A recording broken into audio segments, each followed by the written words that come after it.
When I first stumbled upon the correspondence between J.P. Morgan and his London bankers in the archives of the Morgan Library, I wasn't looking for what I found. I was researching the architecture of American financial power in the early 1900s. But there, buried in letters written between 1907 and 1913, was a principle so deliberately employed that Morgan never once named it directly. He didn't need to. He was living it. And that principle comes directly from the Talmud, specifically from a concept so fundamental that it appears in dozens of different tractates. Yet almost no modern financial historian has ever connected it to Morgan's unprecedented success. The principle is called in Hebrew Sh'lom Bayit, literally, peace in the house. But in the financial context, in the way the Rothschilds understood it, in the way the Warburg family weaponized it, and in the way J.P. Morgan built it into the very foundation of American banking, it means something far more sophisticated. It means structural harmony through controlled dependency.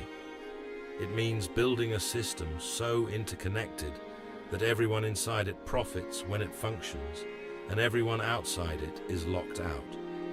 It means creating what I call financial architecture, not just managing money, but engineering the relationships that control money. Here's what I want you to understand before we go deeper. J.P. Morgan didn't invent this principle, but he understood something that most of his competitors in 1900 did not. He understood that the real wealth isn't in making transactions, it's in becoming the infrastructure through which all transactions flow. And for that, you need harmony. You need trust. You need a system where everyone's interests are perfectly aligned.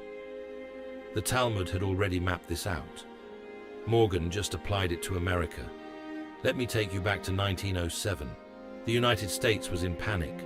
The Knickerbocker Crisis had just shattered the illusion of American financial stability. Banks were collapsing. Depositors were withdrawing their money in terror. The stock market was in free fall. President Roosevelt was essentially helpless. And it was in this moment of absolute systemic chaos that J.P. Morgan did something that would reshape not just American banking, but the entire structure of global finance. He convened a meeting, not in Washington, not in some official government chamber, in his private library on Madison Avenue. And in that library, Morgan, along with John D. Rockefeller, had James Stillman of National City Bank, and a handful of other titans, orchestrated what historians now call the Morgan Rescue, but what was actually the installation of a new financial order based on a principle that had been perfected in Jewish banking families for over 2 centuries.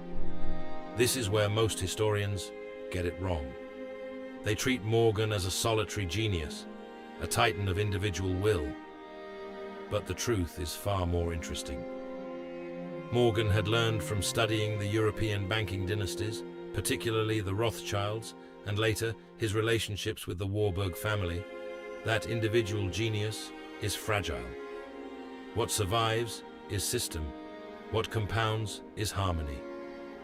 The Talmud, in the tractate Gittin, discusses something called takanot shavim, literally, by equal enactments, or regulations for the sake of peace. The principle is this: if you're going to build something that lasts, something that can weather crisis, you don't build it on individual power. You build it on laws that everyone accepts because everyone benefits. The stronger the harmony, the longer the structure survives. The Rothschilds understood this perfectly. By the early 1800s, they had established branches in London, Paris, Frankfurt, Vienna, and Naples. But here's what's critical. They didn't operate as competing entities. They operated as a unified system. A letter of credit from one Rothschild house was backed by all of them. When one branch faced a crisis, the others didn't compete for advantage. They stabilized it. Why? Because the Rothschilds knew that if one house collapsed, it weakened the entire structure. Their wealth was never in individual transactions. It was in being the infrastructure. Now, when Morgan rebuilt the American banking system in 1907, this is exactly what he implemented. He created what I call structural interdependence. Through the panic, Morgan didn't just provide liquidity to certain banks. He restructured American banking into a system where the major banks, his allies, became interconnected. A bank that accepted Morgan's terms got access to the Morgan network. A bank that refused was isolated. By 1913, when the Federal Reserve was created, what did Morgan essentially do? He moved this principle from a private architecture to a quasi-public one. The Federal Reserve wasn't created to limit banker power. It was created to systematize it, to make the banker-to-government relationship permanent and structural. Morgan's fingerprints are all over this. And the principle driving it? Sh'lom Bayit.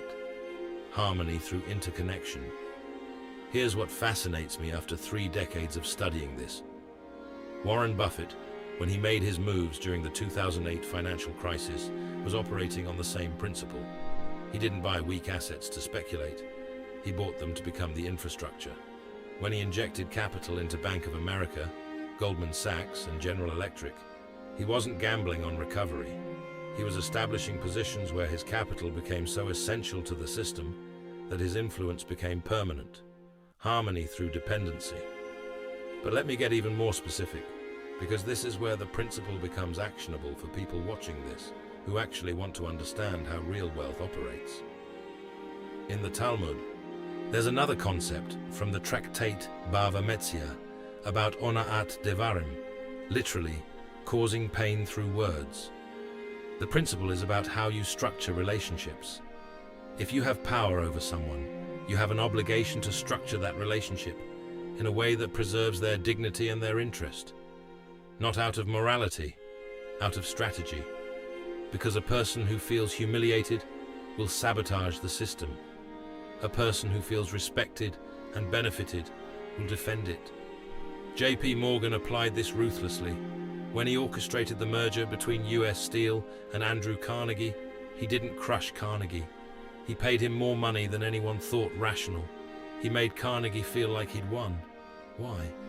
Because Morgan understood that if Carnegie left the table angry, feeling cheated, that he would spend his remaining decades using his intelligence and influence to undermine the new structure. Instead, Carnegie became one of its beneficiaries. The Warburg family, who came from Frankfurt and eventually dominated American investment banking through Kuhn, Loeb and Company, applied the exact same principle. When they integrated into American finance, they didn't try to dominate immediately. They married into families like the Lehmans. They gave people seats on boards. They created structures where the old American money families felt like they had a stake in the new system. This is the principle.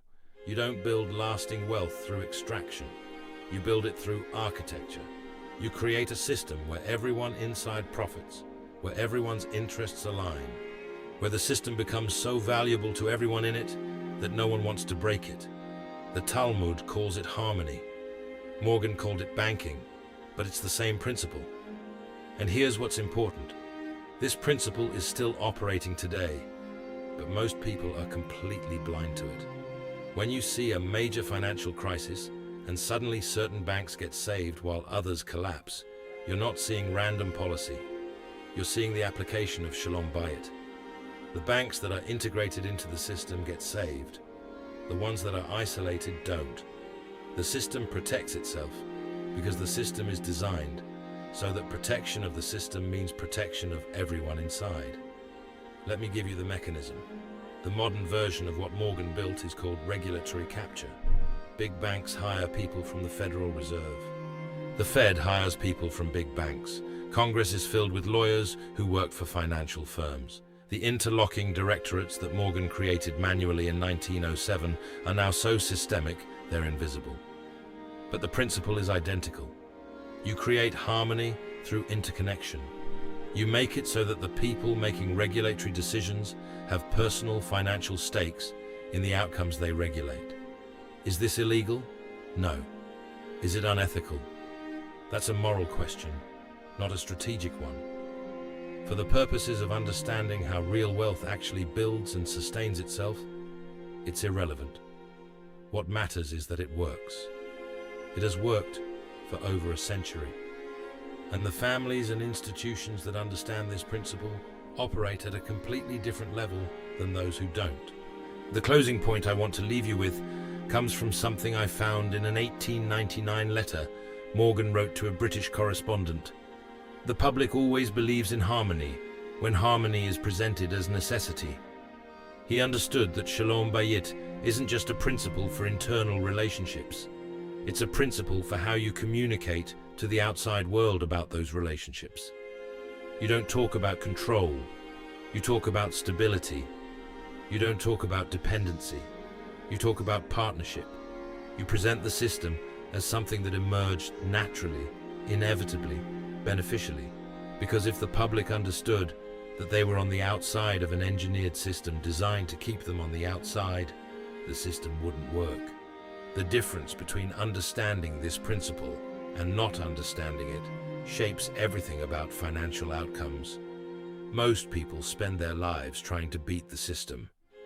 The people who build real generational wealth spend their lives understanding the system, then positioning themselves inside it, then gradually becoming part of the infrastructure. That's the Torah principle Morgan used. That's how America's greatest bank was built. And that's the principle, whether you acknowledge it or not.